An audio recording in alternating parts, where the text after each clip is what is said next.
হাসিনা তো ডেইলি একটা করে বাম্বু খাইতেছে, এত খুশি রাখি কই। আসেন একে একে বাম্বুগুলা নিয়ে আলাপ করি। তবে বাম্বু খাইতেছে হাসিনা আর ব্যথা পাইতেছে বাঙ্গু প্রগতিশীলেরা, বড়ই তাজ্জব কথা, মজারও কথা। আবার জিগায়ের না কোন কোন বাঙ্গু প্রগতিশীল ব্যথা পাইতেছে। আচ্ছা আচ্ছা শোনেন, আপনারা ভুলেন নাই তো ওই যে কইছিলাম না, প্রগতিশীলতা মানে হিন্দুত্ববাদ, হুইস্কিতে চায় গোমূত্রের স্বাদ, এটা কইবেন ওনাদের পোস্টে পোস্টে গিয়া। ফুটা পাইলেই বইটা দিবেন কমেন্ট দিয়া। হ্যাঁ হ্যাঁ, কি তর্সাইতেছে না হাসিনার আলাপে আসার জন্যে? আসেন আসল আলাপে আসি। বাঙ্গু প্রগতিশীলের একটু ডলা না দিলে না শৈলে জোশ আসে না, বুঝাও। একটু পুরানা আলাপে ফিরে যাই। হ্যাঁ, ওই যে 2020 সালের 27 অক্টোবর আমেরিকার কয়েকজন সিনেটর তৎকালীন আমেরিকার পররাষ্ট্রমন্ত্রী আর অর্থমন্ত্রীকে একটা পত্র লিখেছিল বিচার বহির্ভূত হত্যা, অপহরণ এবং গুম নির্যাতন ইত্যাদি ভয়াবহ অপরাধ সংগঠনের দায়ে র্যাবের উপরে স্যাংশন আরোপের জন্য অনুরোধ করিয়া। এই যে এইটা ওই সময় কারাল রানী পত্রটিরে পাত্তাই দেয় নাই, কারণ ওই পত্রের পরে 1 বছর কাইটা গেছে, 1 বছরের বেশি সময় কিছুই হয় নাই। তো ভাবছে এগুলো কত চিঠি আসে যায়, তো উনিও ক্ষুদ্রকালে কত চিঠিপত্র পাইছেন। হ্যাঁ, তো যাই হোক, হঠাৎ বিনা মেঘে বজ্রপাত 2021 সালের 10 ডিসেম্বর আমেরিকান সরকার পুরা র্যাব এবং তার কমান্ডারদের উপরে 7 জন কমান্ডারের উপরে স্যাংশন জারি করলো। আমাদের মোটা বেঞ্জির পাইলো, এখনকার আইজিপি ওটাও পাইছে। হ্যাঁ, এইরকম একটা প্রবল উষ্টা খাইয়া কাটলানি বুঝতে পারছিল যে সিনেটরদের সেই চিঠির মাঝে যা। হ্যাঁ, তো স্যাংশন করার পরে কি হইল, র্যাব একটা অচ্ছুত প্রতিষ্ঠান হইল যেখানে মিলিটারির আর কেউ আর আসতে চায় না ডেপুটেশনে। এইবার আমেরিকার কয়েকজন কংগ্রেসম্যান সরাসরি প্রেসিডেন্ট বাইডেনের কাছে মে মাসে একটা চিঠি দিচ্ছেন, তো যার সম্ভাব্য পরিণাম হাসিনা এবং তার সাঙ্গপাঙ্গদের জন্য অনেক বেশি ভয়ঙ্কর হবে। এটা হইতেছে সেই চিঠি। এই চিঠির সত্যতা নিয়ে আমার একটু সন্দেহ ছিল, তো আমি তাই এই চিঠি যারা সাইন করছে তাদের কারো কারো অফিসে ইমেল কইরা উত্তর চাইছিলাম, এখনো উত্তর পাই নাই। তবে আজকে শুনলাম এটা এক সাংবাদিক নাকি এটা সত্যতা পাওয়া গেছে বলে দাবি করছে ফেসবুকেই। আমার অবশ্য কয়েকদিন আগে একজন বিএনপি নেতাও বলছেন যে এই চিঠিটা সত্য চিঠি। হ্যাঁ, তো আমি বললাম যে চিঠিটা দেখান আমারে, তো কইল না এটা দেখানো যাবে না, কারণ লেখা আছে এটা কারোর সাথে শেয়ার করা যাবে না। মানে উনি আবার ভাবছেন যে আমি এবার চিঠি আর ওনার ছবি সহ দেখাই দিই কিনা এখানে। তো যাই হোক, তো আমি আবার নিজে নিজে একটা তৃতীয় একটা উৎস থেকে মানে আমেরিকার এক বন্ধুর মাধ্যমে জানছি, যিনি এইখানে যারা সাইন করছে তাদের অনেককেই চেনেন টেনেন, তো এই চিঠিটা সত্য ওনারাও বলছেন। তো যাই আমি 3টা তো উৎস পাইলাম, তো এটা চিঠিটা সত্য এটা ধরে নেওয়া যায় আর কি। তো 2003 সালে আমেরিকা একটা বোমা পরীক্ষা করছিল যার নাম মাদার অফ অল বোম, সমস্ত বোমার মাম্য। তো এই কংগ্রেসম্যানদের এই চিঠি আমাদের কাটাল রানী মাম্য আর তার লেসপেন্সারদের উপরে অনেকটা ওই ধরনের মাম্য বোমা। কিন্তু র্যাব প্রসঙ্গে আমেরিকান সিনেটরদের চিঠি থেকে সঠিক শিক্ষা নিয়ে এরা হয়তো এবার বুঝতে পারতেছে যে কি ভয়াবহ একটা ভবিষ্যৎ তাদের জন্য অপেক্ষা করতেছে। এই চিঠিতে প্রথমবারের মতো মার্কিন মহল থেকে 3টা বিষয় উল্লেখ করা হয়েছে। প্রথমত, জনগণের বিরুদ্ধে বিচার বহির্ভূত হত্যা সহ বিভিন্ন অপরাধের জন্য হাসিনাকে সরাসরি দায়ী করা হয়েছে। মানে এবার কিন্তু র্যাব না, এবার কিন্তু মোটা বেনজিন না, হাসিনা সরাসরি। দ্বিতীয়ত, বাংলাদেশের সংখ্যালঘু সম্প্রদায়ের উপরে উৎপীড়নের দায় হাসিনা সরকারের উপরে দেওয়া হয়েছে। আর 3 নাম্বার, বাংলাদেশের পুলিশ এবং সামরিক বাহিনীর সদস্যদের জাতিসংঘ শান্তি রক্ষা মিশনে অংশগ্রহণ নিষিদ্ধ করার ব্যবস্থা নেওয়ার জন্য অনুরোধ করা হয়েছে। এইখানে ডয়েচে ভেলের একটা সাম্প্রতিক এপিসোড আপনারা সবাই দেখছেন, এইটা উল্লেখ করে চিঠিতে বলা হয়েছে যে বিচার বহির্ভূত হত্যাকাণ্ড এবং যে গুমের ঘটনা সেগুলো হাসিনা এবং তার স্বরাষ্ট্রমন্ত্রীর নির্দেশ ছাড়া সম্ভব ছিল না। র্যাবের উপর নিষেধাজ্ঞার পরেও হাসিনা বাংলাদেশের জনগণের উপর দমন পীড়ন আরো তীব্র করছে। ওনারা বলতেছেন যে র্যাবের উপর স্যাংশন হাসিনার গণতন্ত্র বিধ্বংসী কর্মকাণ্ডকে থামায় দেওয়ার ব্যাপারে যথেষ্টভাবে সফল হয় নাই।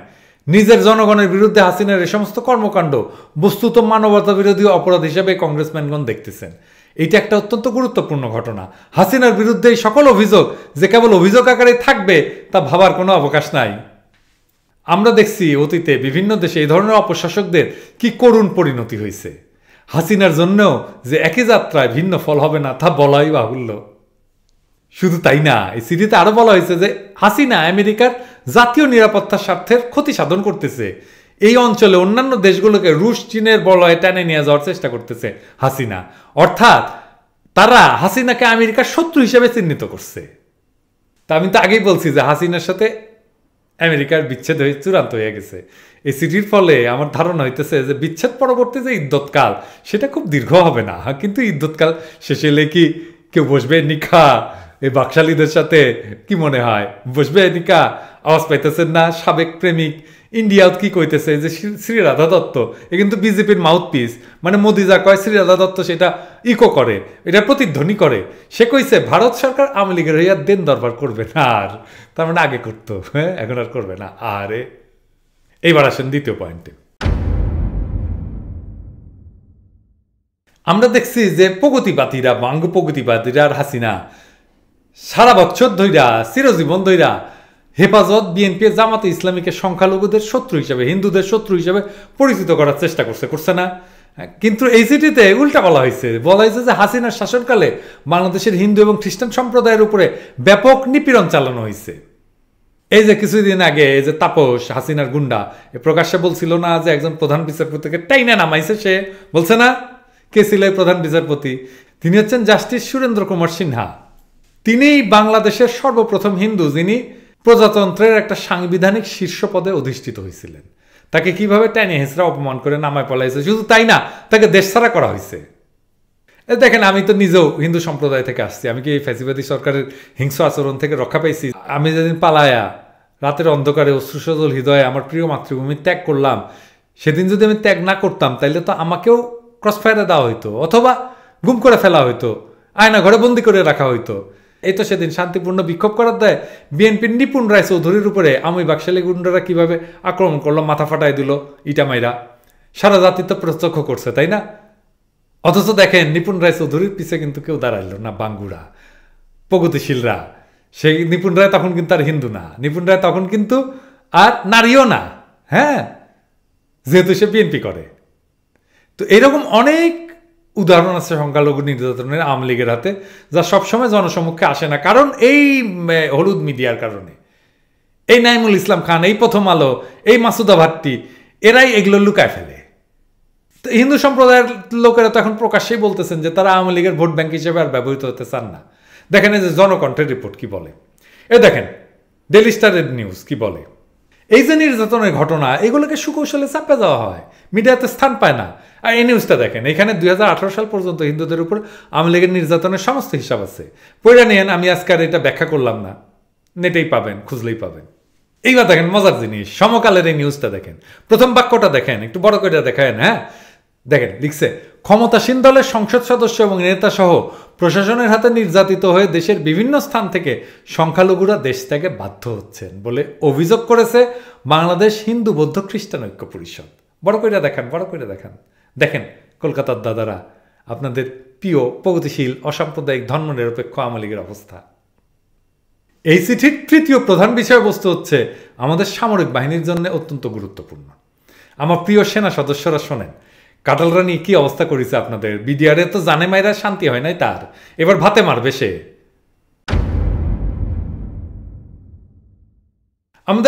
আমরা জানি যে আমাদের সেনারা জাতিসংঘের শান্তি মিশনে বিশ্বের বিভিন্ন যুদ্ধ এবং সমস্যা কবলিত দেশগুলোতে শান্তি স্থাপনে বিশাল ভূমিকা রেখে চলছে। গত সপ্তাহে এই যে বাংলাদেশের প্রয়াত 5 জন শান্তিরক্ষী বাহিনীর সদস্য জাতিসংঘের সর্বোচ্চ পুরস্কার ডাগ হ্যামারশেল পদক পাইছেন।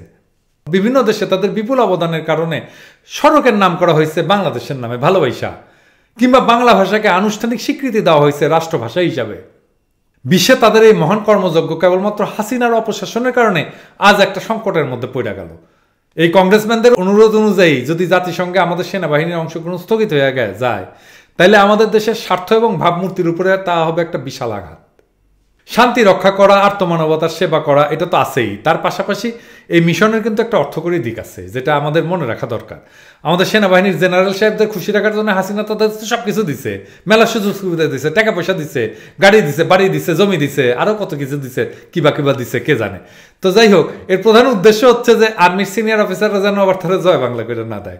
কিন্তু অপেক্ষাকৃত জুনিয়র লেভেলের অফিসাররা কিংবা নন কমিশন অফিসার কিংবা জওয়ানেরা এই সুবিধা পায় কি? পায় না তো। কি পান আপনারা? পান না তো, তাই না? তো এই শান্তি রক্ষা বাহিনীতে অংশগ্রহণ করে জুনিয়র অফিসাররা যে অর্থ জমাইতে পারেন তা তাদের জীবনের প্রাথমিক সঞ্চয়, যা দিয়া তার একটা বাড়ি তৈরি করার স্বপ্ন দেখতে পারেন। আর নন কমিশন বা জুনিয়র কমিশন অফিসার এবং তার জওয়ানদের জন্য এই অর্থ হচ্ছে সারা জীবনের সঞ্চয়।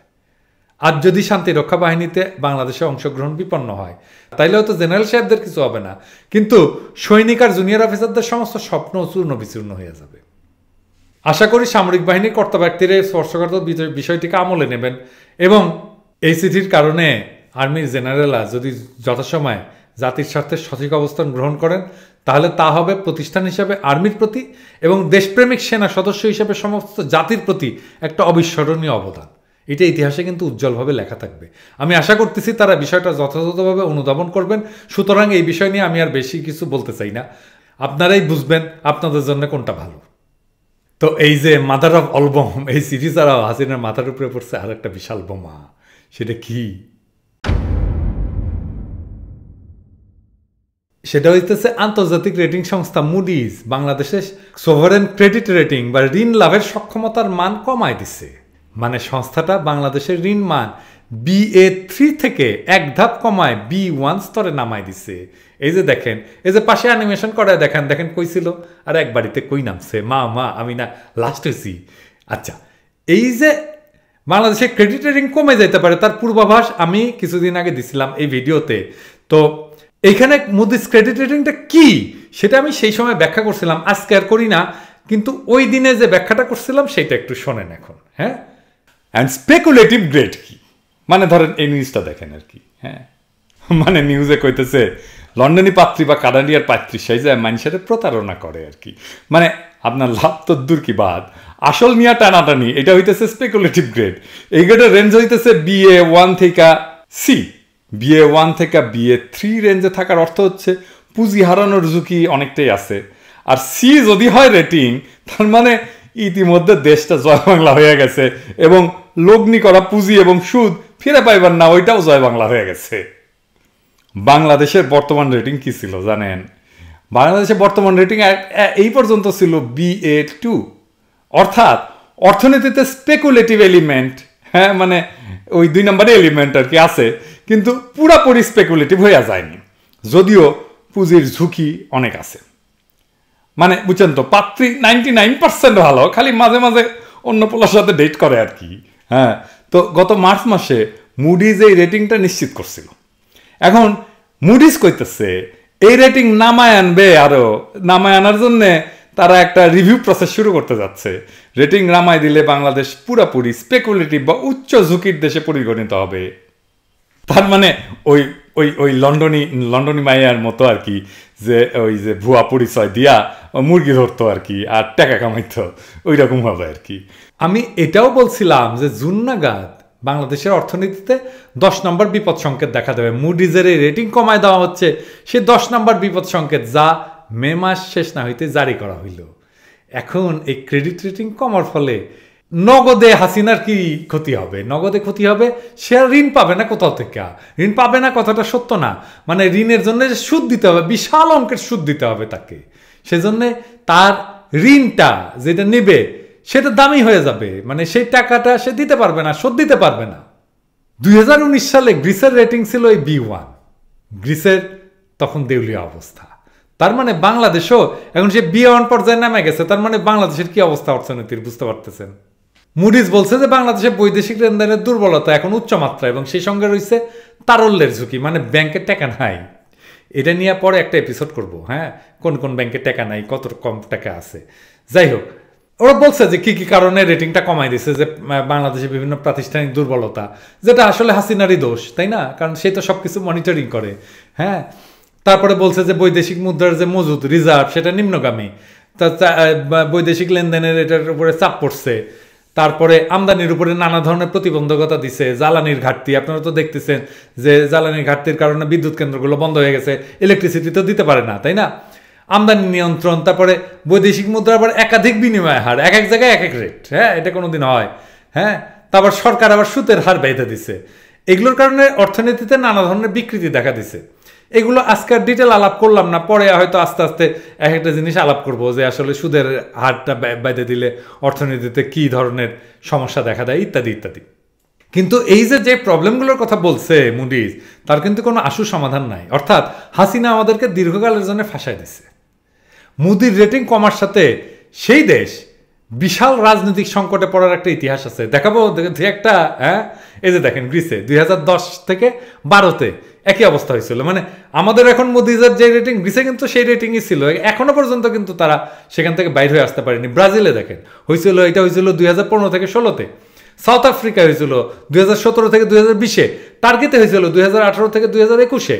বামপন্থীরা বলে যে রাজনীতি হইতেছে অর্থনীতির ঘনীভূত রূপ, মানে দুধ ঘন হইয়া যেমন ক্ষীর হয় তেমন ইকোনমি ঘন হইয়া রাজনীতি হয়, মানে রাজনীতি জয় বাংলা হইতেছে।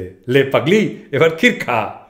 হাসিনা তার স্পেন্সাররা যে উন্নয়ন করে এতকাল চিল্লা পাল্লা করছে, আমরা অনেকে কিন্তু বিভিন্ন সময় বলছি যে এটা অন্তঃশ্বাস শূন্য, কিন্তু দেশের মানুষের কথায় তো কোনো দাম নাই। বিদেশিদের সার্টিফিকেটটাই আসল।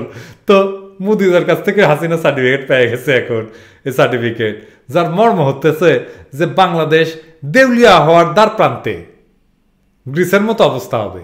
তো একটা গল্প মনে পড়ছে আর কি, যে এক পোলা লেখাপড়া করে না, তো পরীক্ষা দিয়ে আসছে রিপোর্ট কার্ড নিয়ে। তো বাপ মা কয় কি অবস্থা, তো পোলা কিছু কয় না। আবার কয় কি অবস্থা হয়েছে, তোর রেজাল্ট কি, তো পোলা কিছু কয় না।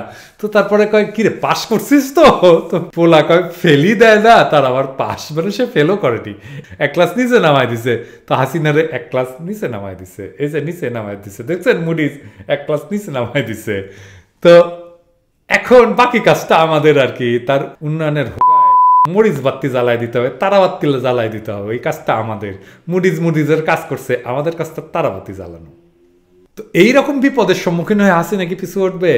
আমি আবারও বলতেছি যে সে কিন্তু সহজে ছাড়বে না, একটা ফাইনাল কামড় দেওয়ার চেষ্টা করবে। তার কিন্তু নানা সাইন টাইন আমরা দেখতেছি। এটা পরিষ্কার, সে আমেরিকাকে আর ম্যানেজ করতে পারবে না, এই অপশন ফিনিশ হয়ে গেছে। এই কারণে সে মনে করে যেহেতু প্রফেসর ইউনুস আমেরিকার খুব প্রিয়, সেই জন্য সমস্ত তার জিঘাংসা নিয়ে প্রফেসর ইউনুসের উপরে ঝাঁপায় পড়ছে, দেখছেন না? তো ওই যে সুপুর আগের ওই যে আগের প্রতিষ্ঠান দুদককে লাগাই দিছে প্রফেসর ইউনুসের পিছনে। আমাদেরকে এরকম একটা প্রতিষ্ঠান কিন্তু করতে হবে, হ্যাঁ। মানে ওরা তো দুর্নীতি দমন কমিশন করছে, তো আমরা এটা চোর দমন কমিশন করবো, মানে সদক একটা করবো আর কি, কইরা সবগুলো আওয়ামী লীগের বাকশালীগের ঢুকাবো এখানে। এখন হাসিনার সামনে দুইটা অপশন খোলা আছে। এক হইতেছে যে বাংলাদেশকে উত্তর কোরিয়া বানায় ফেলা, কিন্তু বাংলাদেশ তো উত্তর কোরিয়া হবে না, কারণ বাংলাদেশের সমস্ত এলিট, সমস্ত ব্যবসা, সব কিছু টিকি বান্ধা আছে পশ্চিমে। তো গ্লোবাল ইকোনমির সাথে তালাক দিয়া তো সে চলতে পারবে না হাসিনা, তাই না? আর একটা অপশন হইতেছে যে মানে কাইটে পড়া। তারপরে ধরেন সুইজারল্যান্ডে গিয়া যেগুলো টাকা পয়সা পাচার করছে, সরাইছে, চুরি করছে, সেগুলোর সুরক্ষা নিশ্চিত করবে। তো শুনছি যে আগামী ফরেন ভিজিট নাকি তার সে চীন আর সুইজারল্যান্ডে যাবে, সত্য নাকি এটা? হ্যাঁ, তো টাকা পয়সা ঠিক করতে যাইতেছে, হ্যাঁ। তবে ইতিহাস বলে কোনো স্বৈরশাসক তার অন্তিম সময়টা আগে থেকে সঠিকভাবে নির্ধারণ করতে পারে না। সুতরাং হাসিনা তার বিভিন্ন অপশন বা ফরেন ভিজিট নিয়ে যতই নড়াচড়া করুক না কেন, তার অন্তিম সময়টা অকস্মাৎ এমনভাবে আসবে সে গোছানোর সময়টুকুও পাবে না, এটাই তার নিয়তি। আমরা তো দরিদ্র মানুষ, পপকর্ন কেনার পয়সা নাই, তাই আসেন মুড়ির টিন নিয়ে বসি, কাউরে কিছু করতে হবে না। দেখেন নিজেই নিজেরে কেমনে জয় বাংলা কইরা দেয় হাসিনা। তো হাসিনা নাকি কয় যে সে জীবনে জেলে যাইতে পারবো না। তো বিধাতা এটা শুনে মুজ ফিক করে হাসিয়া দিচ্ছেন, যেখানে বাঘের ভয় সেখানে নাকি সন্ধ্যা হয়। হ্যাঁ, তো ঘন হয়ে আসিচ্ছে সব, আমাদের দুঃখের দিন শেষও হয়ে আসিচ্ছে। তো ওই যে আগে কইছিলাম না, আবারও কই, শত শহীদ ডাক পাঠাচ্ছে, সব সাথীদের খবর দে, গ্রামে গঞ্জে দুর্গ গইরা বাকশালের কবর দে।